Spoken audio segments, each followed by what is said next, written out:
당신은 하나님의 자녀입니다. 네, 한 번 더 인사할 때 성령 받고 변화됩시다. 할렐루야. 에릭 프롬이라는 사람이 쓴 소유냐 존재냐라는 책이 있습니다. 이렇게 생겼습니다. 소유냐 존재냐. 여기에서 이 책에서 에릭 프롬은 이런 얘기를 합니다. 인간은 두 가지 유형이 있다. 첫 번째는 소유형 인간이 있다. 두 번째는 존재형 인간이 있다. 그럼 여러분은 소유형 인간일까요? 존재형 인간일까요? 뭘 추구하는지를 보면 안다 이거예요. 소유형 인간은 추구하는 가치가 돈, 명예, 사치 이런 거를 삶의 목표를 두고 살아간다. 이걸 to have라 그러죠. 내가 가져야 돼. 내가 소유해야 돼. 내게 있어야 돼. 이게 나의 삶의 목표이고 가치이다. 이렇게 생각하고 살아가는 사람들을 소유형 인간이다 라고 말한다라는 거예요. 그런데 존재형 인간이 있다라는 거예요. 존재형 인간은 삶의 가치를 여러분 소유에 두지 않습니다. 존재에 둡니다. 인간 스스로가 나 자체가 존귀하다라고 생각하고 인간이 귀하다라고 생각한다라는 거예요. 그럼 여러분은 소유형 인간인 것 같아요? 존재형 인간인 것 같아요? 대답하지 마세요. 속마음으로 대답하세요. 들키면 안 되니까. 세계 가치관 조사라는 WVS에서 우리의 자녀들에게 가르쳐야 될 가장 중요한 가치 5가지를 선정해라 라고 얘기를 했습니다. 그랬더니 한국 분들이 가장 높은 위치에 상상력, 책임, 독립, 노력, 절약, 인내, 예절 이런 것들을 높은 가치로 자녀들에게 가르치겠다라고 얘기를 했습니다. 근데 이게 중요한 게 아니에요. 낮은 가치가 있다라는 거예요. 낮은 가치. 이거는 별로 중요하지 않다라고 언급하지 않은 가치가 있는데 그게 뭐냐? 관용, 종교, 이타심 이런 거를 별로 중요하지 않다라고 생각을 했다라는 거예요. 근데 여기서 큰 문제가 되는 게 우리가 주목해서 볼 게 이타심이었어요.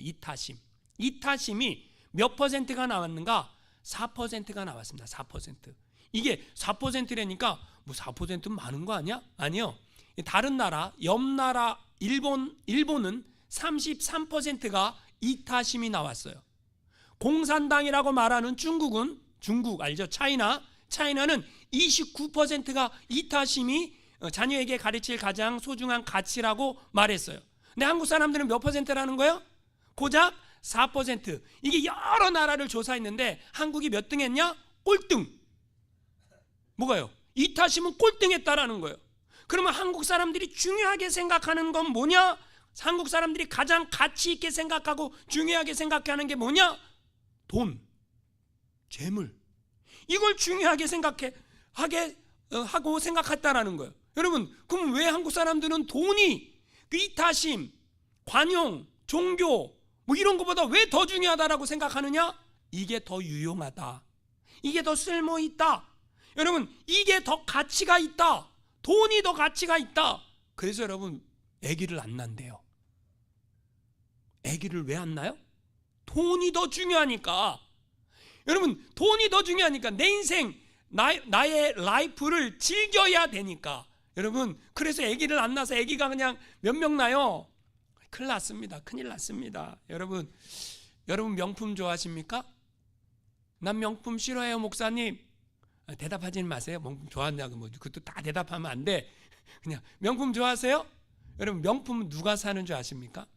명품이 있죠. 뭐 구찌도 있고 또 뭐가 있어요? 루이비통도 있고 그죠? 뭐 여러 가지 명품이 있지 않습니까? 근데 그 명품 회사들이 그 명품을 누구한테 팔려고 포커스를 맞추고 제작하는 줄 아십니까? 최고의 부자들한테 팔려고 제작한다라고 생각하면 그건 여러분의 생각이에요. 명품을 만드는 그 회사들이 요즘에 뭐 에르메스 뭐 그런 것도 명품이라 그래요. 저도 들었어요. 목사님이 있구나. 그렇게 생각하지 마세요. 없어. 없어요. 살 수도 없어. 근데 그 명품을 만드는 회사들이 누구를 타겟으로 놓고 명품을 만드냐면요, 중산층하고 중산층 위의 사람들을 타겟으로 놓고 그 제품을 만든대요. 왜 그러면 최고 부자들은 타겟으로 놓고 명품을 만드는 게 아니라 왜 중산층과 중산층 조금 위의 삶을 사는 사람들을 명품의 그 판매의 그 타겟으로 놓고 만드느냐?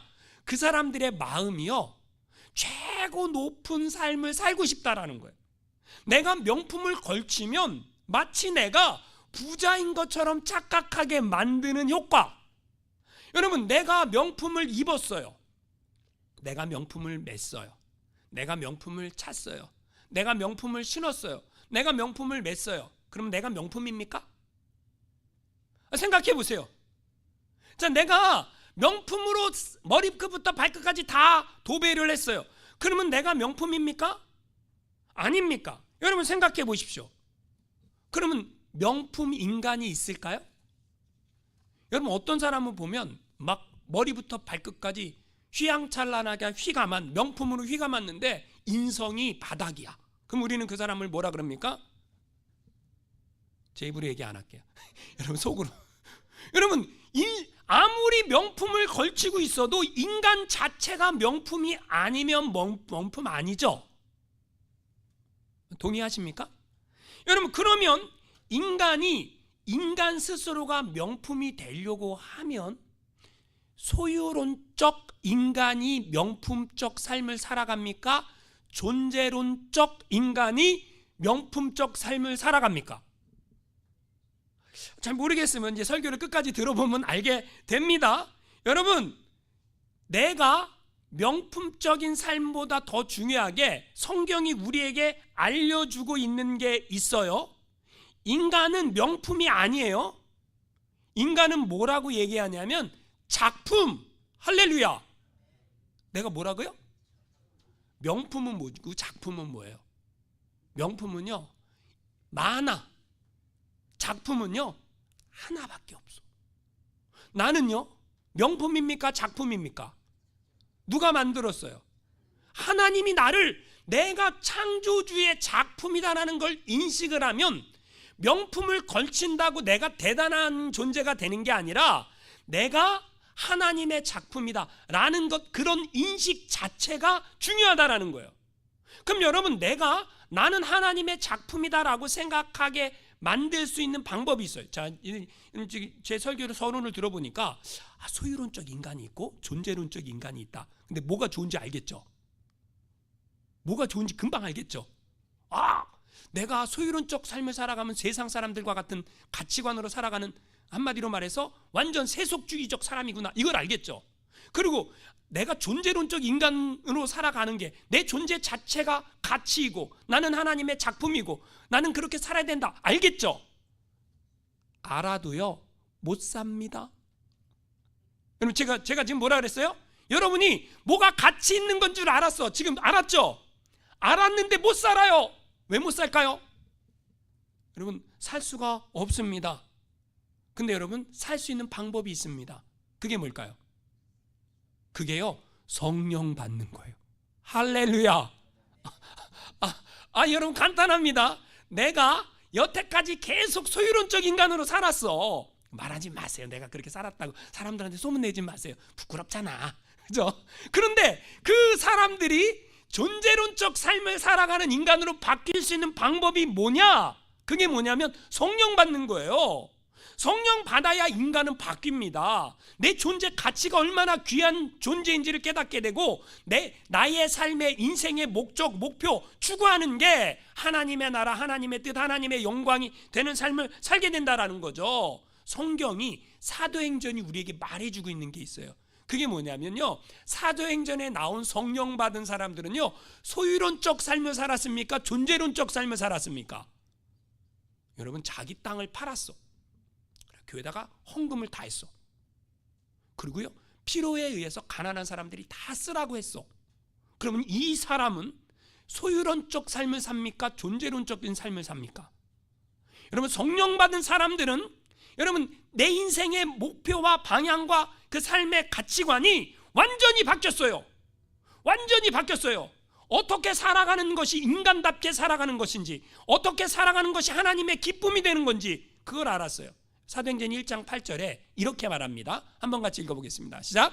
오직 성령이 너희에게 임하시면 너희가 권능을 받고 예루살렘과 온 유대와 사마리아와 땅끝까지 이르러 내 증인이 되리라 하시니라. 여러분, 성령 받은 사람들은 어떻게 삽니까? 예수의 증인으로 살아요. 근데 여러분, 예루살렘에 성령이 임했어요. 근데 성령 받은 사람들이요, 이 성령이 임하시면 뭐가 돼요? 성령이 예루살렘에 머물러 있어요 지금. 근데 사도행전 1장부터 7장까지는 예루살렘에 머물러 있는 성령의 역사예요. 근데 여러분, 사도행전 8장부터 12장까지는 이 복음이 유대와 사마리아까지 갑니다. 그런데 사도행전 13장부터는요, 이 복음이 땅끝까지 사도 바울을 통해 전해지는 이야기가 사도행전의 이야기예요. 근데 여러분, 우리가 지난주에 살펴봤지만 스데반 집사님이 순교를 했어요. 그렇죠? 복음을 전하다가 순교를 했어요. 집사님이 순교했어요? 사도가 순교했어요? 집사님이. 그래서 순교는 목사보다 집사님, 성도님들이 할 가능성이 훨씬 높다. 할렐루야. 그럼 아무도 아멘을 안 해요? 그죠?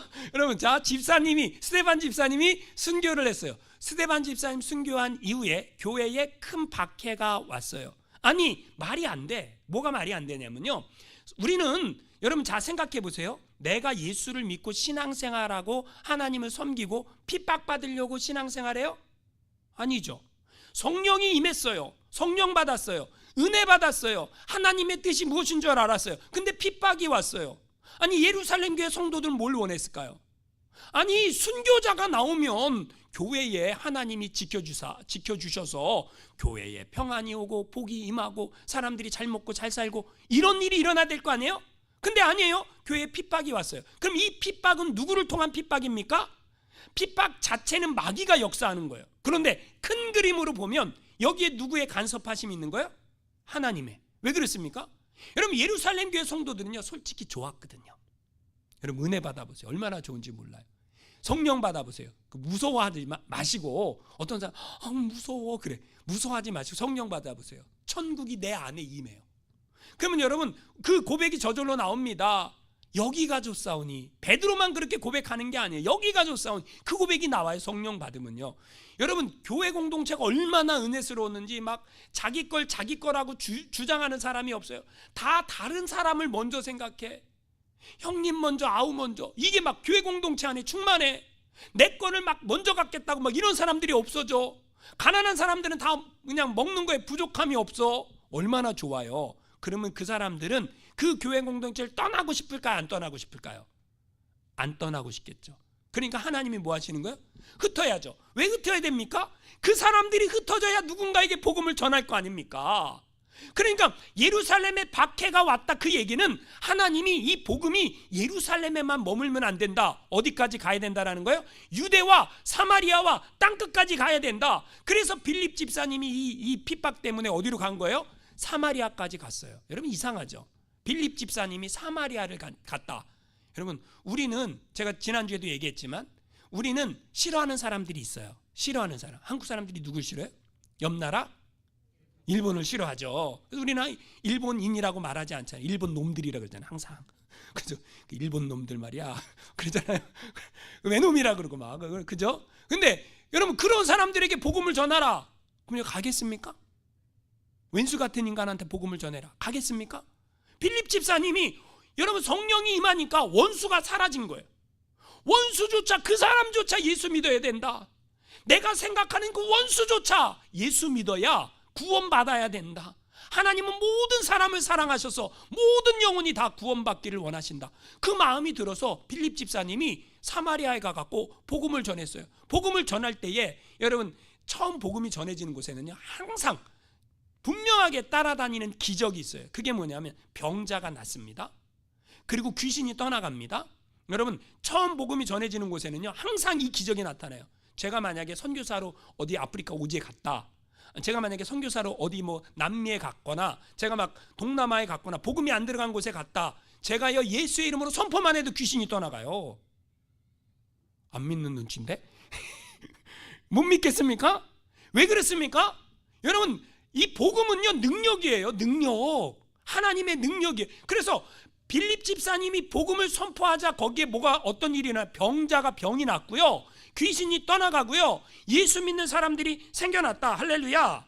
놀라운 일이 일어난 거죠. 그 놀라운 하나님의 기적의 역사가 빌립 집사님을 통해 이루어졌다라는 거예요. 여러분, 그 기적이 일어나는 그 소식을 누가 들었을까요? 그래서 오늘 저기 이제 빌립 집사님이 거기에다가 복음을 전하니까 그 사마리아 땅에 시몬이라는 마술사도 회심하고 세례를 받고 예수를 믿게 됩니다. 그게 사도행전 8장 13절이에요. 한번 읽어보겠습니다. 시작. 시몬도 믿고 세례를 받은 후에 전심으로 빌립을 따라다니며 그 나타나는 표적과 큰 능력을 보고 놀라니라. 여러분, 사마리아의 복음이 전해졌어요. 누구를 통해서요? 빌립 집사님을 통해서. 근데 이 소문이 예루살렘에 들려집니다. 14절 읽어보겠습니다. 시작. 예루살렘에 있는 사도들이 사마리아도 하나님의 말씀을 받았다함을 듣고 베드로와 요한을 보내매. 여러분, 놀랍습니다. 자, 성도들은 핍박이 와서 흩어졌어요. 사도들은 예루살렘 교회를 지키고 있었어요. 그랬죠? 근데 그 사도들, 예루살렘 교회를 지키고 있는 사도들에게 어떤 소식이 들려졌어요? 사마리아 그 인간들도 예수 믿고 예수님을 구주로 영접했대, 이런 얘기가 들려진 거예요. 그러니까 사도들이 그걸 확인해야 되겠죠. 그 확인에 대해서 여러분, 누가 복음을 전했죠? 집사님이 복음을 전했어요. 근데 누가 거기 그게 진짜 예수 믿는 사람들이 나타났는지 안 나타났는지 누가 확인하러 갑니까? 베드로하고 요한이 가는 거예요. 베드로하고 요한이 어디에 가는 거예요? 사마리아에 가는 거예요. 자, 사마리아에 갔습니다. 사마리아에 가서 베드로하고 요한이 뭐 했을까요? 15절 읽어보겠습니다. 시작. 그들이 내려가서 그들을 위하여 성령 받기를 기도하니. 여기서 말하는 그들은 베드로하고 요한이고요, 두 번째 나오는 그들은 사마리아 사람들, 예수 믿은 사람들을 말해요. 그들이 그러니까 똑같은 그들로 생각하면 안 됩니다. 베드로하고 요한이 내려가서 사마리아에서 예수 믿는 사람을 위해서 성령 받기를 기도하니. 이상하죠? 뭐가 이상해요? 왜 베드로하고 요한은 제일 먼저 성령 받기를 기도했을까요? 그렇네. 이상하죠? 그러면 여러분, 빌립 집사님이 전한 복음을 통해서 사마리아 사람들은 예수를 안 믿었단 말입니까? 아니요, 믿었어요. 그러면 그 사람들은 성령을 안 받은 겁니까? 여러분, 어떻게 생각하세요? 사마리아에 있는 사람들이 빌립 집사님이 복음을 전해서 예수를 구주로 영접하고 세례를 받았단 말이에요. 그러면 그 사람들은 성령 받은 거예요, 안 받은 거예요? 잘 모르겠습니까? 여러분, 고린도전서 12장 3절에 누구든지 성령이 아니고서는 예수를 주라 시인할 수 없느니라 그래요. 여러분 예수님이 여러분의 구세주이십니까? 입 다물고 있으면 어쩌자는 거야? 여러분, 다시 한번 물어보면 아멘을 좀 크게 해주세요. 여러분, 예수님이 여러분의 구세주이십니까? 그렇죠. 예수님이 우리의 구세주. 이게 성령의 역사가 아니고는 불가능한 고백이라는 거예요. 사람이 마음으로 믿어 의에 이르고 입으로 시인하여 구원에 이르느니라. 할렐루야.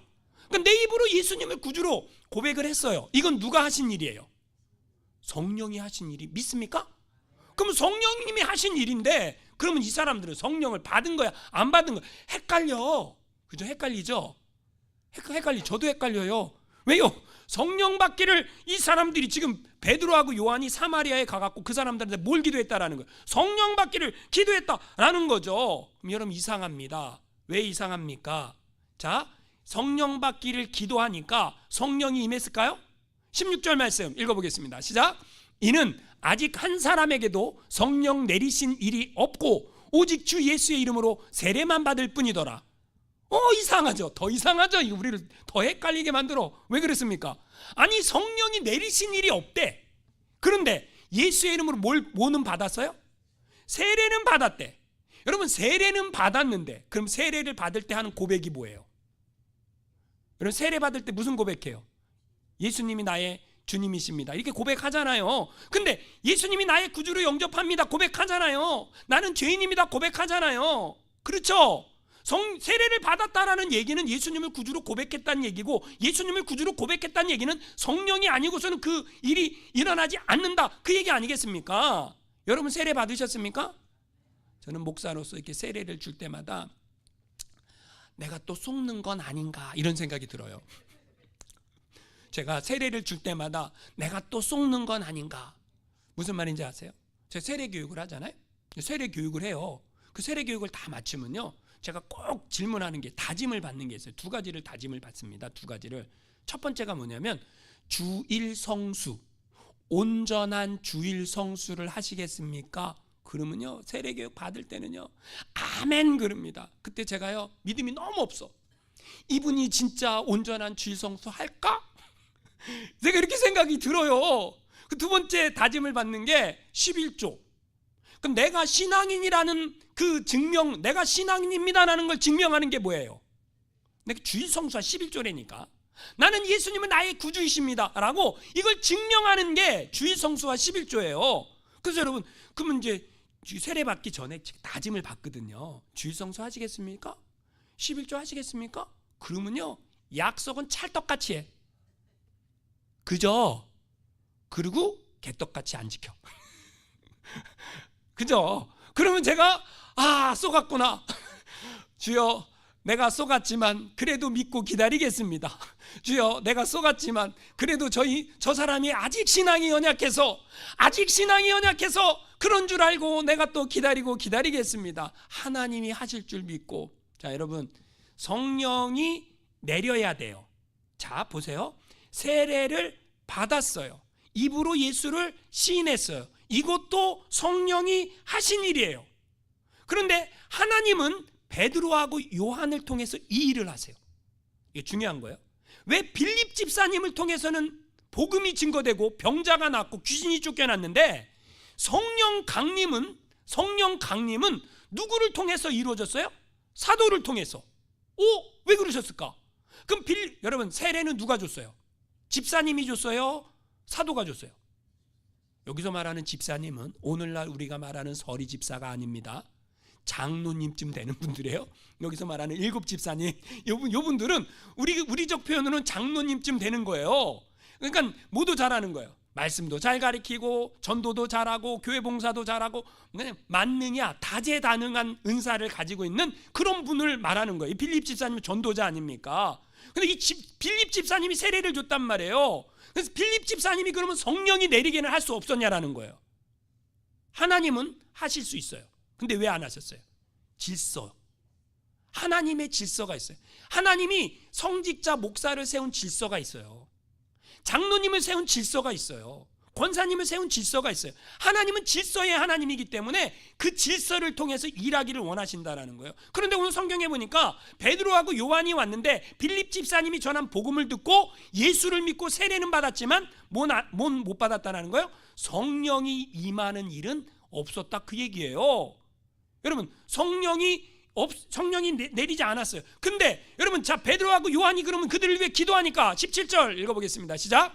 이에 두 사도가 그들에게 안수하며 성령을 받는지라. 여러분, 두 사도가 안수하니까 어떤 일이 일어나요? 성령이 그들에게 임했어요. 어떤 사람은 성경에 안수기도가 어디 있느냐 이렇게 말하는 분들이 계세요. 안수기도 있어요, 없어요? 목사가 어디에다가 안수해요? 목사가 머리에다가 손을 얹고 안수하죠. 왜 안수기도 합니까? 성령 받으라고, 새로워지라고, 하나님의 능력을 체험하라고. 할렐루야. 여러분, 목사가 안수하면 하나님의 능력이 나타나는 거예요. 여러분, 예수는 믿지만 성령을 못 받은 사람들도 있어요. 사도행전 19장에 가면요, 아볼로가 목회를 했어요. 아볼로가 에베소에서 목회했어요. 근데요, 그 에베소에 있는 성도들이요, 성령 받았을까요? 못 받았을까요? 잘 모르겠습니까? 사도행전 19장 6절 말씀 우리 같이 한번 읽어보겠습니다. 시작. 바울이 그들에게 안수하며 성령이 그들에게 임하심으로 방언도 하고 예언도 하니. 바울이요, 에베소에 가갖고요, 너희가 믿을 때에 성령 받았느냐? 라고 물어보니까 그 사람들이 뭐라고 대답했냐면 우리는 성령이 있음을 듣지도 못했습니다. 그러겠어요. 우리는 성령이 있음을 듣지도 못했습니다. 그러니까 바울이 뭐라 그래요? 안수기도 하니까 성령이 그들에게 임하심으로 예언도 하고 방언도 말하게 되었다라는 거죠. 여러분, 자, 사도들이 기도할 때 성령의 역사가 나타났어요. 그럼 성령의 역사는 어떻게 일어납니까? 성령 받은 사람을 통해서 일어나요. 성령의 역사는요, 성령 받은 사람이 기도할 때 일어난다라는 거예요. 그래서 여러분, 여러분, 성직자가 성령 받은 성직자가 있고요, 성령 안 받은 성직자가 있어요. 잘 생각해 보세요. 여러분, 무당 중에도요, 학습 무당이 있고요, 강신 무당이 있습니다. 모르겠습니까? 배워서 무당된 사람이 있고 신내림 받아서 무당된 사람이 있어요. 알죠? 목사도요, 학습 목사가 있고요, 성령 받은 목사가 있어요. 성령 받은 목사는 다릅니다. 성령 받은 목사는 기도할 때 성령의 역사가 나타납니다. 여러분, 베드로하고 요한이 기도하니까 성령의 역사가 이루어졌다라는 거예요. 자, 이 사람들은 물세례는 받았습니다. 물세례를 받았다라는 거예요. 빌립 집사님이 준 물세례를 받았어요. 근데 세례에는 무슨 세례가 있고 무슨 세례가 있어요? 물세례가 있고요, 불세례가 있습니다. 그러면 여러분, 자, 세례에는 무슨 세례 무슨 세례요? 물세례와 불세례가 있어요. 그러면 물세례 먼저 받고 불세례 받아야 됩니까? 불세례 먼저 받고 물세례 받아야 됩니까? 상관없습니다. 아무 상관없습니다. 물세례를 받고 불세례를 받아도 되고요, 불세례를 먼저 받고 물세례를 받아도 돼요. 왜 그렇습니까? 나중에 베드로가 사도행전 10장에 가보면 고넬료의 집에서 하나님의 말씀을 전할 때에 거기에 그 사람들이 그들의 성령이 임해요. 불세례가 먼저 임했단 말이에요. 근데 그 사람들은 뭐예요? 성령이 여기 임했으면 너희가 세례 받는 것이 합당하다 그래갖고 나중에 물세례를 줘요. 순서에는 차이가 없습니다. 그러면 여러분, 자, 물세례 받는 것과 불세례 받는 것은 차이가 있을까요? 차이가 있습니다. 그럼 자, 예수를 믿으면 우리는 두 가지를 받아야 됩니다. 뭘 받아야 됩니까? 첫 번째, 구원을 받아야 됩니다. 학습을 받는 게 아니고 세례를 받는 것도 중요하지만, 여러분, 자, 예수를 믿으면 우리는 뭘 받아야 된다고? 첫 번째, 구원. 여러분, 구원받은 사람들이 구원 받아야 되는 거죠. 그래서 구원받은 사람들이 세례를 받는 거예요. 여러분이 세례를 받았다, 나는 구원받은 하나님의 자녀다, 이거죠. 그런데 여러분, 자, 물 세례를 받았어요. 그런데 뭐는 없어요? 능력은 없어요. 그래서 여러분, 우리는 꼭 받아야 되는 게 있어요. 두 번째 꼭 받아야 되는 게 뭐냐? 성령을 받아야 됩니다. 성령을. 여러분, 성령 받으라, 이 말이 그냥 있는 게 아니에요. 여러분, 신앙생활 하면 성령 못 받으면 신앙생활 재미가 없어. 신나지 않아요. 교회 나오는 게 막 의무야. 우리 아버지가 나가래서 나가고, 그냥 어쩔 수 없이 나가고, 괜히 안 나가면 마음이 찝찝해서 나가고, 이렇다가 성령이 임하면요, 교회 나가는 게 막 너무 신나. 할렐루야. 여러분, 경험해 봐야 돼. 제가 그랬어요. 제가 성령이 임하니까 막 뭘 하고 싶어. 주를 위해. 할 줄 아는 것도 없으면서 할 줄 아는 게 없어요. 근데 주를 위해 뭔가 하고 싶어. 그래서 하나님 앞에 기도했어요. 하나님 나라 주의 성전에 문지기라도 줬사오니 나 같은 부족한 인간도 하나님이 사용하시기를 원하시면 문지기라도 좀 써주세요. 할렐루야. 그래서 지금도 문지기 하잖아요. 교회 문 열고 마지막에 교회 문 닫고. 누가 해요? 물론 우리 권사님, 장로님들 하시지만 제가 제일 많이 해요. 아침에 교회 문 열고 기도 다 끝나고 예배 다 끝나고 누가 문 닫아요? 문지기 내가 한다니까. 하나님 문지기라도 줬사오니 쓰임 받고 싶은 거예요. 여러분, 성령이 능력이 임해야 우리가 하나님 나라를 위해 일하고 싶은 마음이, 불같은 마음이 일어나요. 성령이 임하지 않으면요, 여러분, 그런 마음이 안 생겨. 하나도 안 생겨요. 내가 교회 나와준 것만으로도 하나님은 나한테 땡큐 해야지, 이런 마음이 있으면 내 마음에 아직 뭐가 없어요? 성령의 역사가 없다. 나는 지금 뭘 받아야 된다? 성령 받아야 된다. 성령 받으면 뭐가 생겨요? 열정이 생깁니다. 꿈이 생깁니다. 비전이 생깁니다. 하나님 앞에 쓰임 받고 싶습니다. 성령 받아야 진짜 신앙생활이 된다라는 거죠. 이걸 어떻게 할 수 있어요? 예수님의 제자만 봐도 알 수 있습니다. 예수님의 제자들이 12제자가 예수님을 3년 동안 따라다녔어요. 왜 따라다녔습니까? 예수님은 틀림없이 왕이 될 거다. 왕이 되면 높은 자리에 올라가면 우리를 높은 자리로 끌어줄 거다. 나를 높은 자리로 끌어줄 그분이 예수님이기 때문에 우리는 예수님을 따라다녀야 된다. 그리고 따라다녔다가 예수님이 십자가 달려 돌아가시게 생기니까 나 몰라라 그리고 도망갔잖아요. 도망갔죠. 누가요? 예수님의 제자들이. 왜 그랬습니까? 성령 받지 않아서 그래. 근데 오순절 성령 강림 사건이 딱 임하자마자 그들이 어떻게 돼요? 변화가 일어납니다. 어떻게 살고 싶어요? 주를 위해 죽도록 충성해요. 예수님의 제자들 거의 대부분 다 순교합니다. 왜 그렇습니까? 성령이 임하자 내가 소유론적 인간에서 어떤 인간으로 바뀐 거예요? 존재론적 인간으로 바뀌었다라는 거죠. 존재론적 인간, 내가 살아있는 이유, 내가 존재하는 이유, 나는 하나님의 작품, 나는 하나님이 나를 사랑하셔, 나와 함께 하셔, 내가 살아 숨쉬고 살아가는 모든 것들이 다 하나님의 영광을 위한 것이 돼야 돼. 돈이 중요합니까? 중요하죠. 그거 우리는 답을 못하죠. 중요하죠. 근데 그거보다 더 중요한 게 뭐예요? 내가 소유하고 내가 갖는 것보다 더 중요한 게 뭐예요? 나의 삶을 통해 하나님이 나를 창조하신 목적이 이루어지는가 안 이루어지는가, 이게 더 중요하다라는 거죠. 이걸 깨달았다라는 거죠. 그러니까 여러분, 오늘 설교 제목이 뭔지 아세요? 설교 제목이 뭐예요? 돈으로 살 수 없는 거. 여러분, 자, 베드로하고 요한이 복음을 전했어요. 성령이 임했어요. 그랬더니 그 다음 절 말씀 한번 읽어보겠습니다. 시작.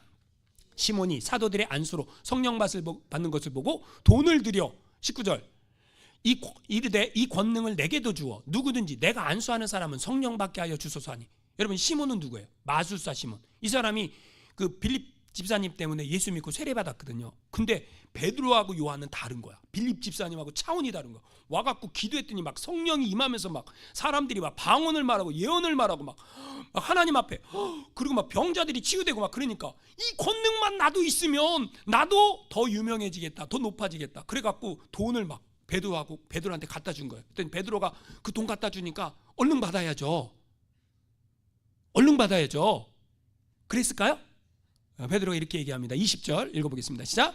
베드로가 이르되 네가 하나님의 선물을 돈 주고 살 줄로 생각하였으니 네 은과 내가 함께 망할지어다. 뭐라고요? 여러분, 베드로가 만약에 소유론적 인간이었다면 돈 얼른 받아야죠.